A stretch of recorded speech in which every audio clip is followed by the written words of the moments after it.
और सीधा हम रुक कर लेंगे नीरज का, जो कि इस वक्त वॉर जोन से हमारे साथ मौजूद हैं। सबसे पहले तो नीरज हमें वो एक्सपीरियंस बताइए जबकि आप वॉर जोन में मौजूद थे और उस वक्त इजराइल पर अटैक हो रहे थे। देखिए, अटैक तो लगातार हो रहा है। इस वक्त हम लोग तेल अवीव में भी लोग सहमे हुए हैं एश्केलॉन में, और दक्षिण के इजराइल में स्थिति खराब है। और यहाँ से नॉर्थ की तरफ आप जाएंगे तो वहाँ भी अब इजराइल ने हमला कर दिया है हिजबुल्लाह के आतंकवादियों पे। तो वहाँ अभी थोड़ी बहुत गोलीबारी, मिसाइल से अटैक इस तरह से की जा रही है। लेकिन जो दक्षिण का इलाका है, तेल अवीव में है, यहाँ पूरे हालात जो हैं बहुत ख़राब हैं। सड़कों पे बहुत कम लोग आपको नज़र आएंगे, कुछ गाड़ियाँ आपको निकलेंगी, लेकिन जो तेल अवीव जिस लिए जाना जाता है वो आपको नहीं दिखेगा। तेल अवीव मुंबई की तरह दिखता है, उससे भी बहुत ज़्यादा हैपनिंग वाला शहर है। लेकिन बिल्कुल हम जिस इलाके में अभी अंदर के इलाके में मुख्य मार्ग पर नहीं आए हैं, क्योंकि आप इसको आप देख सकते हैं। यहाँ जो अंदर की तस्वीरें हैं, यहाँ हर कुछ बंद पड़ा है।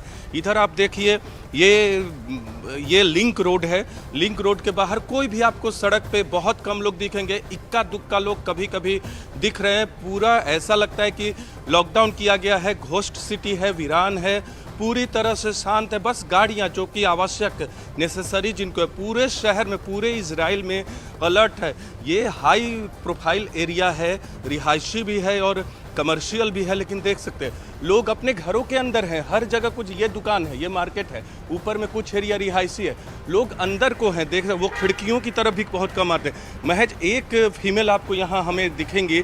स्थिति क्या है उसका अंदाज़ा लगा, एक महिला आपको दिख रही होंगी। इस तरह की स्थिति यहाँ तेल अवीव की बात करें, एश्केलॉन की बात करें, किसी भी इजरायली शहर में कम दिखेगा। सभी लोग को कहा गया कि वो घरों के अंदर रहे, महज कुछ ज़रूरी काम के लिए वो बाहर निकले थे। कि हर तरफ सन्नाटा है, हर तरफ। इधर आपको हमारे कैमरा पर्सन दिखा रहे हैं, तेल अवीव में रह रहकर आसमान में एक बार फिर देखिए, ये अभी खुला आसमान है। बीच में कभी कभी आपको इजराइल आर्मी के हेलीकॉप्टर वो गुजरते हुए नजर आ जाएंगे, लेकिन स्थिति जो है वो बहुत ही खराब है। बिल्कुल नीरज, और सबसे महत्वपूर्ण बात यही है कि बहुत जाबाज रिपोर्टिंग आपकी तरफ से की जा रही है, लेकिन ऐसे मौके पर आप भी अपना बहुत ध्यान रखें। हम लौटेंगे नीरज आपके पास, लेकिन देखिए एक एक तस्वीर सबसे पहले न्यूज़ 18 इंडिया आपको दिखा रहा है कि आखिर किस तरीके के हालात जो हैं वो वहां पर बने हुए हैं। अब इजराइल की तरफ से 2 वीडियो जारी किए गए हैं, लेकिन इन सब के बीच में आप समझिए हालात जो हैं वो बेहद तनावपूर्ण बने हुए हैं। आप समझिए चौथा दिन है, 7 सितंबर को हमास के आतंकियों ने इजराइल में घुसपैठ की थी और तेल अवीव तक रॉकेट से हमले किए थे, और ये हमले अभी भी लगातार जारी हैं। गाजा में इजराइल का जवाबी हमला भी जारी है, और पिछली रात को ही 130 से ज्यादा ठिकानों पर इजराइल की वायुसेना ने हमले किए हैं। तो वहीं इजराइल के भीतर भी गाजा पट्टी के आसपास अभी भी आतंकियों से लड़ाई लगातार जारी है। हालांकि खबर तो ये भी है कि दक्षिणी इजराइल के शहरों को खाली करा लिया गया है।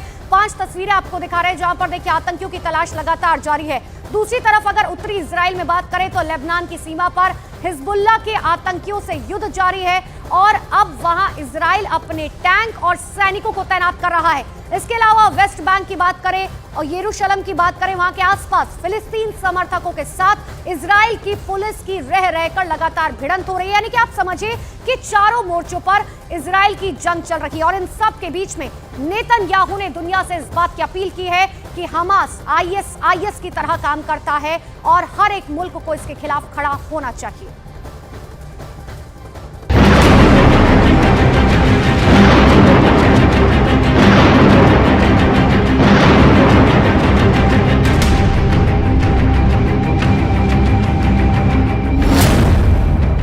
हमास की हैवानियत से हाहाकार,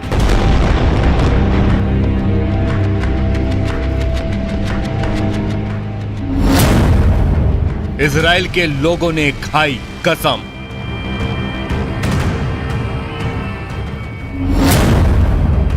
मिट जाएगा गाजा का नामो निशान।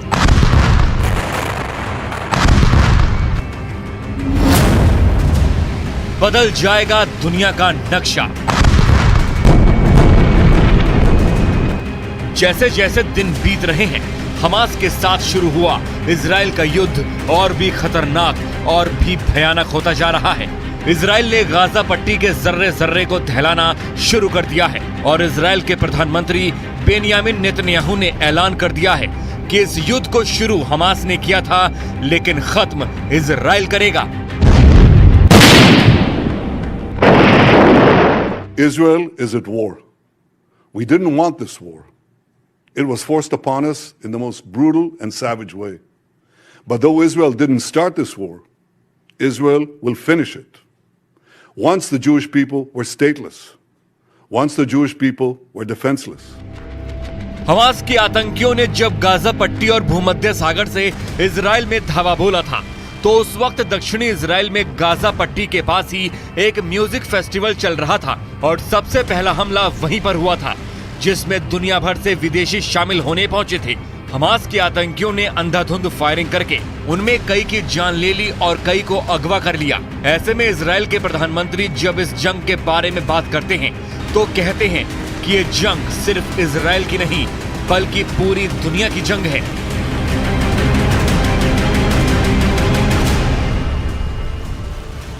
In fighting Hamas, Israel is not only fighting for its own people, it is fighting for every country that stands against barbarism.